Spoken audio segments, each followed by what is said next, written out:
Hello. Hey, you guys. We are here. Sorry, Oreo Junior Junior's glasses flipped up. We are here, honey, and we are back on this out of space quest. I don't even know what the hell we doing. We just over here trying to figure out what we doing. So, y'all ready to get back into it? Let's get it. Let me throw Oreo Junior back there with his little space alien friends, and let's get on to this story. You ready, Scott? Ready. Okay, now. Ford and Arthur stared around them. Well, what do you think? Said Ford. It's a bit squalor, isn't it? Ford frowned at the grubby mattress, unwashed cups, and unidentifiable bits of smelly alien underwear that lie around the cramped cabin. Well, this is a working ship, you see, said Ford. These are the Dentress sleeping quarters. Okay, they didn't invited y'all on and sent them to do laundry. They like, y'all see these dirty underwear over there? Wash them. Get to work, baby. You ain't got nowhere else to be because Earth is gone. I thought you said they were called Vogons or something. Yes, said Ford. The Vogons are on the ship. The Dentress are the cooks. They let us on board. I'm confused, said Arthur. Here, have a look at this. Ford sat down on one of the mattresses and rummaged in his satchel. What? Arthur prodded the mattress nervously. You don't like mattresses, Scott? No, I don't look my phone. Oh well, no one does. Anyway, prodded the mattress nervously and then set himself on it. In fact, he had very little to be nervous about because all mattresses grown in the swamps of Squalishkirch Zeta were very thoroughly unalived and dried before being put into service. Very few have ever come to life again. Okay, girl, y'all sleeping on organic matter. Ford handed a book to Arthur. What is it? The Hitchhiker's Guide to the Galaxy. It's a sort of electronic book. It tells you everything you need to know about everything. That's its job. Arthur turned it over in his hand nervously. I like the cover, he said. Don't panic. It's the it's the first helpful or intelligible thing anybody's told me all day. I'll show you how it works, said Ford. He snatched it from Arthur and who was still folding it as if it were a 2 week unalive lark and pulled it out of his cover. Boom. It's like this. It looked like this. Don't forget, this book is written in like the 70s. They did not have Kindles, honey. They did not have Kindles. Oh my gosh, this is crazy. Yeah, Douglas Adams knew Kindles are coming. Period. Period. Oreo Jr. Period. Period.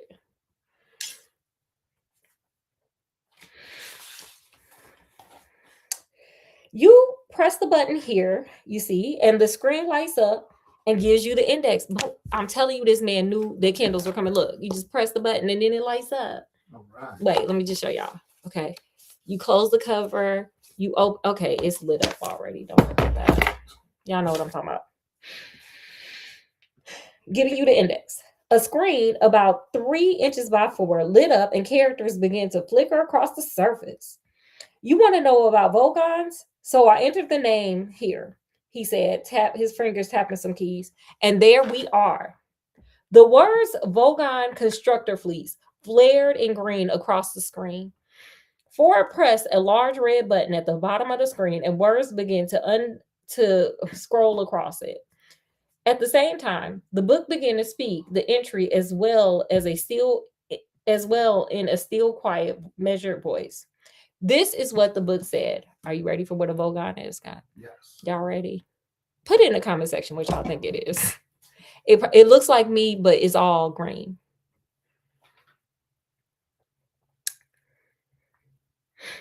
Vogon constructor fleets. Here is what you do if you want to get a lift from a Vogon. Forget about it. They are one of the most unpleasant races in the galaxy. Not actually evil, but bad tempered, bureaucratic, officious, and callous. They wouldn't even lift a finger to save their own grandmother from the ravenous bug blaster beast of trawl without order signed in triplicate, sent in, sent back, quarried, lost, found, subjected to public inquiry, lost again, and finally buried in soft peat for 3 months and recycled as firelighters. Okay. They like that girl. They A types. Okay. The best way to get a drink out of a Vogon is to stick your finger down his throat. And the best way to irritate him is to feed his grandmother to the ravenous bug blaster beast of trial. On no accounts allow a Vogon to read poetry to you. Okay. Scott, do you know why? Do y'all know why? I do not know why. I don't think anybody's ever going to know why. Huh. Author blinked at it. What a strange book. How did we get a lift then? That's the point. It's out of date now, said Ford, sliding the book back into his cover. I'm doing the field research for the new revised edition, and one of the things I'll have to do is include a bit about how Vogron now employs dentried cooks, which gives us a rather useful little loophole. I love a loophole, okay? I am the queen of loopholes. I love a good loophole, don't I? A pained expression crossed Arthur's face. But who are the dentrists? He asked. Great guys, said Ford. They're the best cooks and the best drink mixers, and they don't give a wet slap about anything else, period. I need to find me one of these people, child. Come work for me, honey. But they'll probably let a stranger in the house, so maybe don't come work for me. And they'll always help hitchhikers aboard, partially because they like the company, but mostly because it's to annoy Vogrons. Which is exactly the sort of thing you need to know if you're an impoverished hitchhiker trying to see the marvels of the universe for less than 30 Alturian dollars a day. And that's my job. Fun, isn't it? Arthur looked lost. It's amazing, he said, and frowned at one of the other mattresses. Unfortunately, I got stuck on Earth for rather longer than I intended. Sorry, one of my little sparklies is trying to get in my mouth. It's nasty. Oh, no. I know it looks so good, but oh my God, it's doing a lot. You make them edible. No, we don't need all that because I'll just eat them. Well, then if they get in your mouth, it's not a big deal. No, Scott, no, that's not a good. I'll just eat them. No. Okay. It's amazing, he said, and frowned at one of the other mattresses. Oh wait, we already read that. But how did you get there in the first place then? Easy. I got a lift from a teaser. A teaser? Yeah. What is it? A teaser? Teasers are usually rich kids with nothing to do. Girl, they just like humans.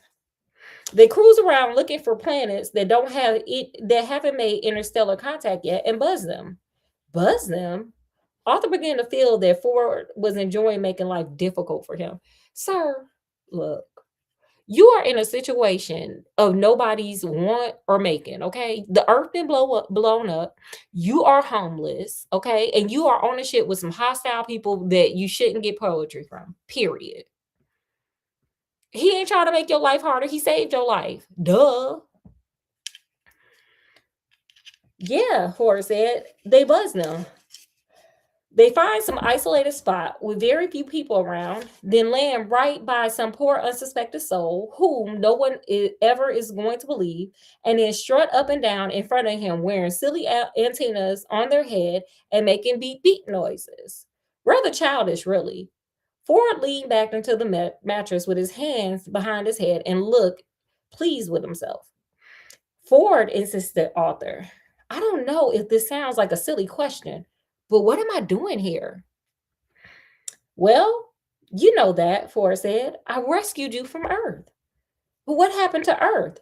Ah, it's been demolished. Has it? Arthur said levelly.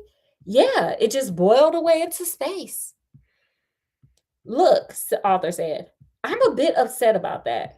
Ford frowned to himself and seemed to roll the thought around his mind. Yeah, I can understand that, he said at last. Understand that, author shouted. Understand that. Now, sir, you on a ship with some aliens who don't want you there. Why are you yelling? Why are we yelling? Like, who is this gonna help? It ain't gonna bring the earth back, sir. Just saying. Forrest sprang up. Keep looking at the book, he hissed urgently. What? Don't panic. It don't say that on this book, but just pretend. We're using our imagination. Don't panic. I'm not panicking. Yes, you are. All right, so I'm panicking. What else is there to do? You just come along with me and have a good time. The galaxy is a fun place. You'll have to, or you need to have this fish in your ear. I beg your pardon, said Arthur, rather politely, he thought. Ford was holding up a small glass jar, which quite clearly had a small yellow fish wiggling around it. Arthur blinked at him. Now I'm blinking at y'all.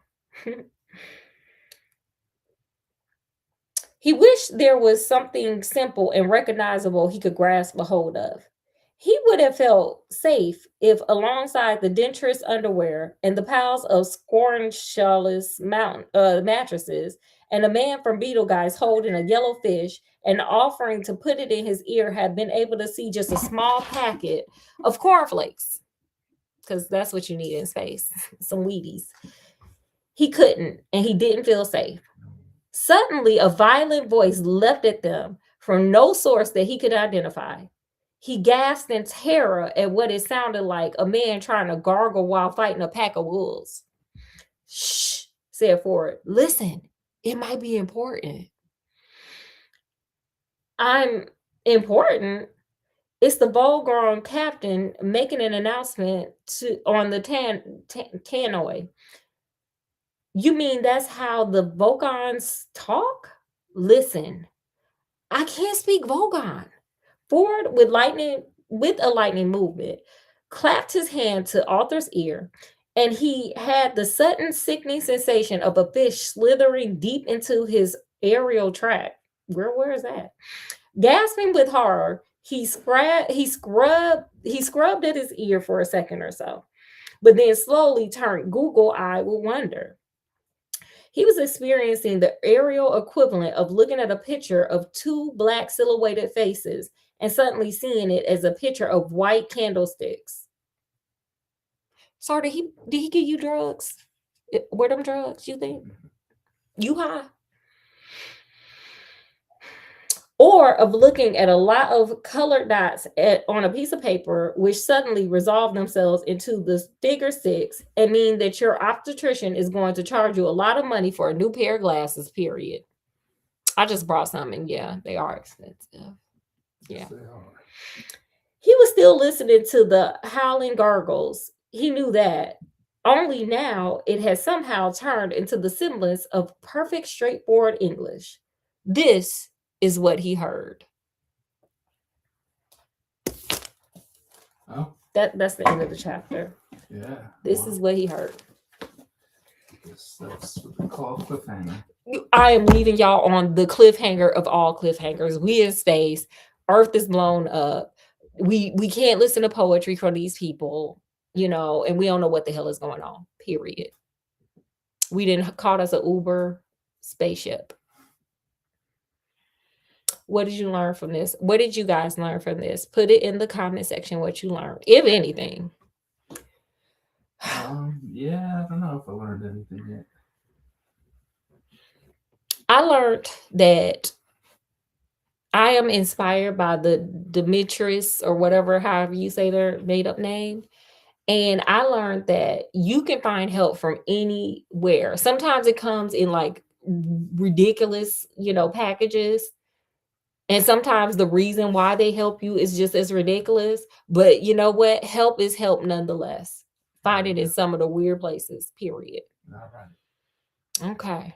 That's what I learned. Did you have anything else, Scott? No, I'm going to go with that. Okay, period. So what's today? Wednesday? Okay, guys, I'm going to take tomorrow off. So we'll be with you guys.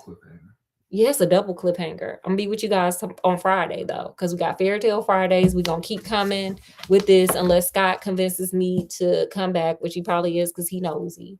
Um, yeah, well, Fairy Tale Friday, super it's a super scary Saturday sleepover, Sunday fun day school, all that good stuff. And in between, we'll keep going with the Hitchhiker's Guide to the Galaxy A. So anyway, with that, I'm gonna bid you guys adieu. Thank you guys for coming and hanging out with us. We hope you enjoyed. We definitely enjoyed having you guys here with us. From wherever you are to wherever we are, even in outer space, even out there in the galaxy. Peace, love, and happiness. Oh, I forgot Oreo Junior Junior. Oh, you grab them. Oh, that was hard. Look hard. It was.